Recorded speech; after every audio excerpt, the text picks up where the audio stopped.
जय महाराष्ट्र मित्रांनो.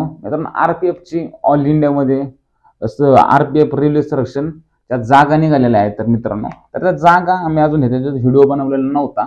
भरपूर जण म्हणले सर तुम्ही आरपीएफ वरती अजून व्हिडिओ बनवलेला नाहीये. तर मी सगळं लिहून सगळं जीआर वगैरे वाचून सगळं व्यवस्थित करून व्हिडिओ बनवतोय मित्रांनो तुमच्यासाठी. तर मित्रांनो, आरपीएफ रेल्वे संरक्षण दलामध्ये 4660 पद आहेत. त्याच्यापैकी PSI म्हणजे इन्स्पेक्टरला किती आणि कॉन्स्टेबलला किती.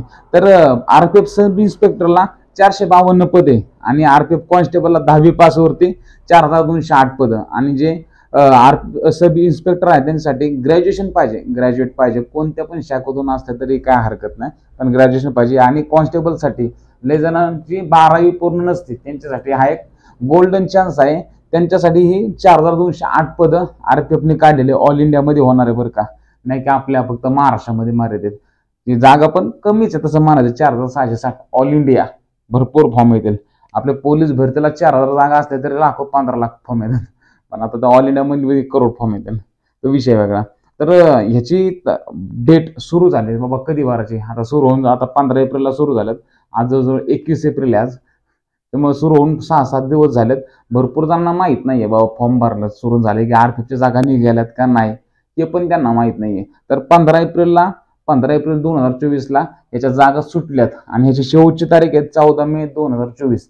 म्हणजे आपल्याला 1 महिना मुदत मिळत आहे. आता 1 महिन्याची वाट न बघता तात्काळ आपले फॉर्म भरून टाकायचे, जेणेकरून त्या उद्देशाने आपल्याला अभ्यास करायचा. ह्याच्यामध्ये अभ्यासक्रम पण मी सांगितलंय. ह्याच्यामध्ये मैदानी चाचणी असणार आहे. ह्याच्यामध्ये काय काय त्या सगळ्याबद्दल मी व्हिडिओ ह्याच्यामध्ये सांगतोय तुम्हाला सगळं. तर ह्याच्यामध्ये चलन आहे SC आणि ST आणि माजी सैनिकसाठी 250 रुपये असणार आहे.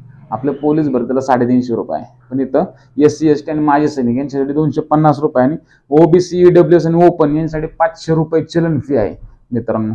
आणि वयोमर्यादा सब इन्स्पेक्टरला 20 ते 28 वर्ष आणि कॉन्स्टेबलला 18 ते 28 वर्ष, जसं आपल्या महाराष्ट्रामध्ये पोलीस भरतीसाठी असतं.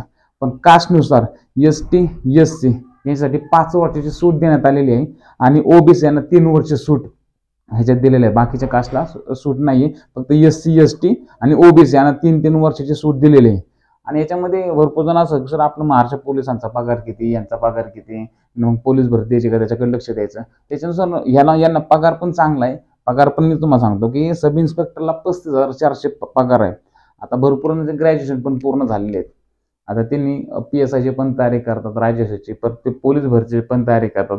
अभ्यासक्रम तोच असतो, फक्त पद चेंज होत असं सरळ सेवा परीक्षांमध्ये. आता याचा पण आपला सेंट्रल लेवलचा अभ्यास करायला लागणार आहे आरपीएफ साठी. ते काय महाराष्ट्रापुरते येणार नाहीये. हे सेंट्रल लेवलच्या परीक्षा आहेत. त्याच्यामध्ये पूर्ण जगाचं, भारताचं इतिहास हे सगळं विचारलं जातं. त्यामुळे आपल्याला त्या लेवलचा अभ्यास आपल्याला करायला लागणार आहे. आणि ह्याच्यामध्ये कॉन्स्टेबलला 21,700 रुपये आणि सब इन्स्पेक्टरला 35,400 रुपये पेमेंट आहे. तो फक्त सुरुवातीला असतात. त्याच्यानंतर ट्रेनिंग वगैरे काय तुमचं पूर्ण झाल्यानंतर पेमेंटमध्ये वाढ होती. 5-5, 6-6 हजार रुपयाची वाढ होती ती नंतर. त्याच्यामुळं काही कमी पगार वाटत असेल तर ते वाढ होणार आहे. पण हा 21,000 आणि 35,000 ही काही कमी पगाराची नोकऱ्यांना जास्तच पगार आहेत हे.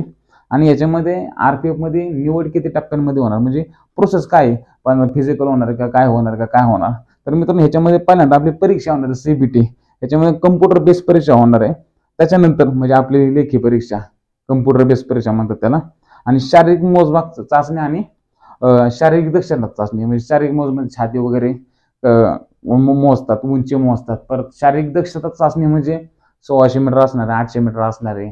काय ह्याच्याबद्दल मी सांगणार आहे किती काय ते मी तुम्हाला सगळं सांगणार आहे. पण मी जसं लिहून काढले त्याप्रमाणे मी तुम्हाला सांगतोय. आणि तिसरा टप्पा म्हणजे कागदपत्र पाठवणे. जे कागदपत्राबद्दल मी दुसरा व्हिडिओ बनवणार आहे. ह्याच्यातच बनवलं तर खूप मोठा व्हिडिओ होईल. त्याच्यामुळे कागदपत्र पाडताना 3ऱ्या टप्प्यात आणि 4थ्या टप्प्यात जेव्हा तुमचा मेरिट वगैरे लागेल तेव्हा वैद्यकीय मेडिकल चाचणी होणार आहे. ह्याच्यामध्ये आपलं पोलीस भरतीला जी मेडिकल चाचणी होती तीच मेडिकल चाचणी आरपीएफ मध्ये होत असते. एवढी हार्ड लेवलची नसते. आणि त्याच्यानंतर म्हणजे आपला अभ्यास काय असणार आहे ह्याच्यामध्ये, तर आरपीएफ कम्प्युटर परीक्षेसाठी सब इन्स्पेक्टरला ग्रॅज्युएशन लेवलचे प्रश्न आता ह्याच्यामध्ये दिले त्याने ग्रॅज्युएशन लेवलचे प्रश्न. पण आपल्याला त्याच्यावरती डिपेंड राहायचं नाही. ग्रॅज्युएशन लेवलचे प्रश्न म्हणजे काय त्यांनी GR मध्ये तेच दिले. पण आपल्याला सेंट्रल लेवलचा सगळा आपला जो पोलीस भरतीचा राज्य PSIचा आपण अभ्यास करतो तोच अभ्यास आपल्याला करायचा आहे. आणि कॉन्स्टेबलसाठी फक्त 10वीचे लेवलचे प्रश्न दिलेले आहेत. 10वी लेवलचे प्रश्न ते काय काय गणित बुद्धिमत्ता काय भागाकार गुणाकार विचारणार आहे का, जे आपण पोलीस भरतीला अभ्यास करतो त्याच टाईप मधले प्रश्न तिथं विचारले जाणार आहे. तुम्हाला हे वाचून तुम्हाला वाटत नाही लय सोपा पेपर असं, नाही तसं नसणार आहे. सोपा काढतील ते, पण मेरिट पण तसंच लावतो. तेव्हा अभ्यास आपल्याला हार्ड ठेवायचा आहे. ह्याच्यामध्ये विषय कोणते कोणते, त्याला किती किती मार्क, मी शॉर्टकटमध्येच व्हिडिओ बनतो एकदम फास्टमध्ये. सामान्य ज्ञान त्याला 50 मार्क असणार आहे, गणिताला 35 मार्क, बुद्धिमत्तेला म्हणजे बुद्धिमत्ता आपली तर्कशक्ती याला आपल्याला 35 मार्क असणार आहे. हे सगळे मिळून आपलं 120 मार्काचा पेपर, आणि तो 90 मिनिटासाठी. 120 90 आपल्याला इथं 100 मार्काचा 90 मिनिटासाठी, इथं 20 प्रश्न वाढवून 90 मिनिटासाठी. त्यामुळे आपला पेपर लय फास्ट असं सोडवायला लावणार आहे, तसा अभ्यास पण आपल्याला करायला लागणार. आता आपल्याला फिजिकल चाचणीमध्ये काय काय असणार आहे, तर ह्याच्यामध्ये आपण तुम्हाला शारीरिक मोजमाप चाचणी सांगतो. पहिल्यांदा खुला आणि उभी, ज्यांचे खुला म्हणजे ओपन आणि उभीसाठी पुरुषांची उंची असणार 165 सेंटीमीटर आणि महिलांची असणार 157 सेंटीमीटर. आणि ह्याच्यामध्ये छाती मोजली जाणार फक्त पुरुषांची 80 आणि फुगून 85 सेंटीमीटर, हे पुरुषांची छाती मोजली जाणार आहे. ह्याच्यामध्ये कोणाच्या जर चेस्ट बसत नसेल त्यासाठी वर्कआउट चालू करा. तुम्हाला जर एखादी जागा मिळवायची असेल तर मनापासून, तर मग छाती वगैरे बसत नाही, उंची बसत नाही तरी फॉर्म भरलाय, मग काय उपयोग नाहीये. तुम्हाला हे सगळ्या चाचण्या तुमच्या व्यवस्थित असल्या पाहिजे. आणि SC आणि ST कास्टसाठी पुरुषांची उंची 160 सेंटीमीटर, महिलांची उंची 152 सेंटीमीटर आणि पुरुषांची छाती SC ST वाल्यांसाठी 76.2 आणि फुगून 81.2 अशी पाहिजे. आणि याच्यामध्ये गरवाली, याच्यामध्ये दिले गरवाली, गोरखास, डोगराज, कोमावती आणि दुसऱ्या जाती, ह्या कसं बाहेरच्या राज्यांमध्ये अशा जाती आहेत, त्यांच्यासाठी 163 सेंटीमीटर, पुरुषांसाठी 163 सेंटीमीटर हाईट, महिलांसाठी 155 सेंटीमीटर हाईट आणि पुरुषांसाठी छाती 80 आणि फुगवून 85 सेंटीमीटर. हे बाकीच्या म्हणजे आपलं राज्य सोडून आपल्या राज्यात पण त्या कास्टवाले असतील, बाहेरच्या राज्यांसाठी पण आहेत ते.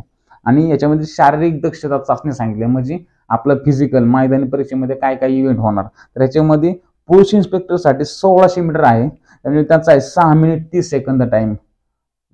सब इन्स्पेक्टरसाठी 6 मिनिट 30 सेकंद देता, तुम्ही हसत मारसाल.